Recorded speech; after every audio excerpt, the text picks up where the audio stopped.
өнөөдөр нийлбэр болох талаар яах ярив. Нийлбэр болох, зохиох, нийлбэрээ зохиож байгаа нийлбэрээ олж болно гэсэн. За ер нь нийлбэр олж сурахын тулд ер нь эхлээд юу ярих хэрэгтэй юм хэрэг эхлээд тоог тоолж сурах хэрэгтэй. Тооны ширхгийг нийлбэрийн элементийн тоог тоолно. Нэгсэндээ 10-аас 99-ийн хооронд хэдэн тоо байгаа вэ гэж хэлдэг. Нэгсэндээ нэг задлаа бичвэл 10, 11, 12 гэх мэтлэн бичээд 99 хүртэл бичвэл энд хичнээн ширхэг тоо элемент, хичнээн ширхэг тоо байгаа вэ гэдгийг тоолох асуудлыг эхлээ ойлгох хэрэгтэй гэсэн. За энд бол яг 10-аас 99 хүртэл 2 оронтой тоонууд юм. 2 оронтой тоо нэг 2 оронтой тоо хэд байдаг вэ гэвэл 10-аас 99 гэдгийг нөгөө талаас хүртэл асуугаад байж болно. Тэгэхээр эндээс шууд би юу гэж хариулах юм гэхээр ер нь жишээ нь ингийн юм авъя л да. 3-аас 5-ын хооронд хэдэн тоо байд? 3, 4, 5 мөн үү? Хүүхдүүд яаж андуурдаг? 3-аас 5-ын хооронд зөрүү нь хаслаа 2 гэж андуурдаг. Уг нь бичих юм бол 3 ширхэг байгаа байхгүй. Дахиад тэгвэл 10-аас 16-ийн хооронд хэдэн тоо байна вэ? За тэгвэл саяхыг ажиглах юм бол задлаа бичиж болно 10, 11, 12 за гэх мэтлээ 16 хүртэл бичих юм бол энд нэг 7 ширхэг тоо байгаа. За тэгвэл яг ийм дараалсан үед нь яагаад тоолжвол зүгээр юм гэхээр ихээс нь багыг насаад нэгийг нэмээд хот болно. Яг ийм нэгээр өссөн үед шүү. Бусад үед болохгүй. Одоо би 3-аас 5-аас 3-ыг хасаад 2-оор нэгийг нэмжүүл энэ 3 гарч байна. Би одоо энд 16-аас 10-ыг хасаад нэгийг нэмжүүл энэ 7 гарах жишээ юм. Тэгвэл би энэ 10-аас 99-ийн хооронд хэдэн тоогоо би тоолох юм бол би 99-өөс 10-ыг хасж угаад нэгийг нэмчихэд 90 тоогоо байна гэсэн үг. За ингэж ер нь тоог тоолж сурах хэрэгтэй. За заавал тараалсан байх албагүй. Өөр ямар ажиллах гэхээр тэгш тоонууд ч юм ингээ бичээд 2, 4, 6, 8 ингээ бичээд 20 хүртэл бичгээд хэдэн тоогоо гэж асууя л да. 20 хүртэл бичээ. Тэгэх юм бол энд хэдэн тоогоо вэ гэвэл 1-ээс 20 хүртэл 25-га 20 тооны яг хагасан тэгш хагасан сондгоо учраас би энд ер нь 20-ийн хагас 10 тоогоо байна гэж хэлэх гэсэн. 20-ийн хагас шүү. За өөрөөр бас ингэж сэтгэж болно.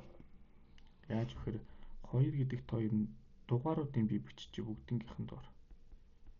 Бүгднгийнхэн доор дугаарыг бичиж. За энэ хэд гэсэн дугаартай хөвийг л олно гэсэн үг шүү. Энэ бол хэдэн тоогоор. Тэгвэл эхний тоо нэг дугаарыг нь 2-оор үржүүл асуудалгүй гарч байна. Дараагийн тоо дугаарыг нь 2-оор үржүүл гарч байна. 2-оор үржүүл тэгсэндээ дугаарыг нь 2-оор үржүүл болоод байгаа юм чинь.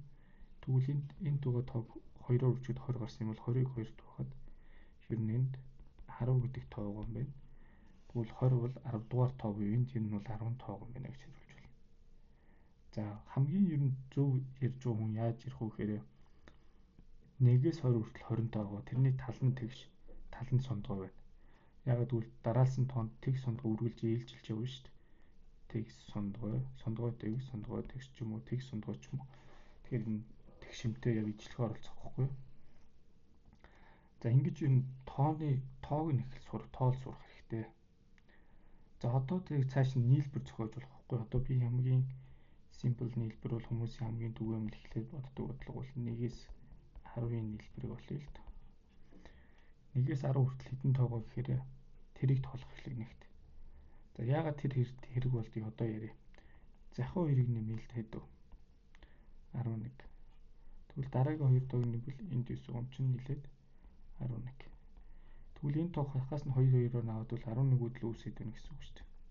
Тэгэхээр хэдчнээ ширхэг 11 болох вэ гэдгийг ойлгох хэрэгтэй. Тэгэхээр энд 10 тоо байна. 1-ээс 10 хүртэл энэ 10 тоо байна. 10 тоог 2-2-оор наваад байвал нэгсэнд 10 чихрийг 2-2-оор нь 10 чихрээс 2-ыг аваад 1 уутанд хийгээл 2-ыг аваад 1 уутанд хийгээд хэдэн уут болох вэ гэвэл 10-ыг бид нар 2 тугаахад л хариулах. Тэгэхээр энэ 5 ширхэг 11 буюу 11-ийг 5-аар үржээд 1-ээс 10-ийн нийлбэр 55 байт юм байна. За тэгвэл цаашлаад 1-ээс 100 байж болно шүү дээ. 1-ээс 100-ийн нийлбэрийг олъё л да. За эхлээд одоохондоо би амархаа нийлбэрүүдийг тооцож байгаа. За ер нь иймэрхүү яг дараалсан тэгш нэг тогтмол тоогоор нэмэгдсэн засагдсан дараалал авах юм бол ер нь захын 2-ыг нэмж үзээд хот гэмгөө. Захын 2-ыг нэмлээ 101. Дараагийн 2-ыг нэмэхээр дахиад 101. За одоо ингэвэл ингэж 101 үүсэх юм бол хичнээн 101 үүсэх вэ гэдэг асуудал ирж байгаа байхгүй юу? За тэгвэл 101-ийн тоог тоолохын тулд 100 тоог 2-2-оор наваад ухаар хэдэн багцуулах вэ гэхээр 102 тоо 50 багцуулна. Тэгвэл би 101-ийг 50-аар үржээд 5050 гэдэг нэгсэндөө юу юм хэрэг нэгээс 100-ын нийлбэр 5050 байт юм байна. За энэ нэг юм 2-2-оор наваад ухад яг тэгш ширхэг байгаа учраас голдон тоо үлдэхгүй байна. Одоо би сундгоо ширхэг байлгая л да. Би 1-ээс 9-ийн нийлбэрийг болгоё.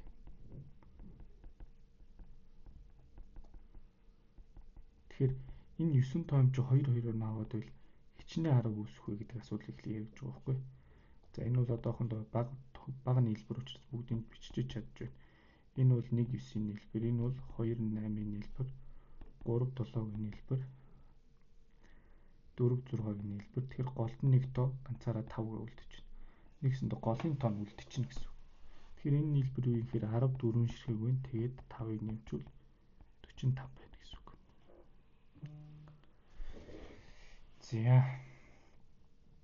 За тэгэхээр энэ дээр юу яриад байгаа юм гэхээр голын тоог заримдаа үлдээх магадлал эрсдэл гардаг гэсэн. Тэгвэл иймэрхүү юмыг яг голын тооны асуудал ярмаар юу нийлбэр юм чинь би өмнө нэгийн 0-ыг нэмээд өгчдөг юм. Яг би л ингэж их хөвчлэн бодоод үгүй өөрөөр бодож ч бас болно. 0-ыг нэмээд өгчөөр нийлбэр өөрчлөгдөхгүй нэгт. Тэгээд тооны сондгоо ширхэг тоог чинь тэг ширхэг тоо болгох чинь. Тэгэхээр одоо нэгсэндээ ингээд захын 2-ыг нь 2-2-оор наваадахад голдон тоо үлдэхгүй гэсэн үг. 0 дээр 9-ийг нэмээд нэгсэндээ 9, 1 дээр 8-ыг нэмээд 9, гэх хичнээн 9 үүсэх вэ гэдэг асуудал ус. Хамгийн сүүлд нь 4 ба 5 авагдах. За тэгэхээр эндээс ерөнхийдөө 0-оос ингээ явахаар чинь 5 ширхэг 9 үүсэх үү. За яагаад 5-ын гэхээр энэ чинь 10 ширхэг тоо болсон шүү дээ. Тэгвэл 10 ширхэг тоог ч 2 тугаачвал 5 ширхэг болно. За тэгвэл би 5 ширхэг 9 юм байна. 9-ийг 5-аар үржиж 45. Дахиад энэ хариу гарч чадаж байна уу? Тэгэхээр ийм сондгоо юм байх юм бол яг анхааралтай байгаарай гэж байна. За нийлбэр заавал ингэж тогтмол тоогоор ингэж нэгээр өсөх албагүй. Чинь 5-аар өсдөг нийлбэр байж болохгүй. 5, 10, 15 гэх мэтлэн 95 хүртэл ч юм уу байя л да. За тэгэх юм бол за санаа юу юм гэхээр 5-аар өсч юм. Энэ дугаар тоог эхлээд тоолох хэрэгтэй. Яг нэг юм бол үнэн. Юу үнэн гэхээр захын 2-ыг нэмээд 100 байнга л үсэт байна. Дараа нь өмнө ирэх юм чи ингээд 100 үсэт.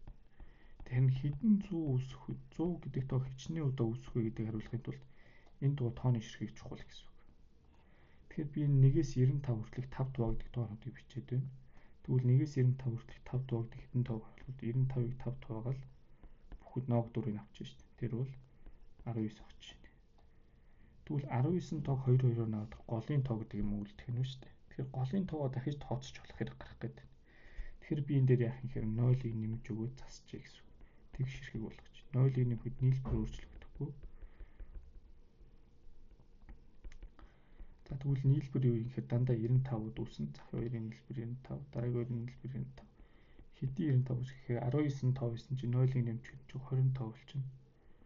За 25-г 2-2-оор наваад байвал 10 ширхэг юм болно. 20-ыг 2 дугаад 950-ыг 10-аар 95-ыг 10-аар үржихээр 950 гэдэг хариу гарна гэсэн үг. За тэгэхээр ингээд юм тэгш болгоо. Эсвэл өөрөөр зарим хүмүүсийн төгсгөлийн тоог нь үлдээчээд өмнөх хэдийг бодцоод эцээр өндөр төгсгөлөөр нэмжиж өгдөг. Эсвэл эхлэлээ үлдээдэг ч юм уу. Иймэрхүү маневрууд хийгээд үж болно гэсэн үг.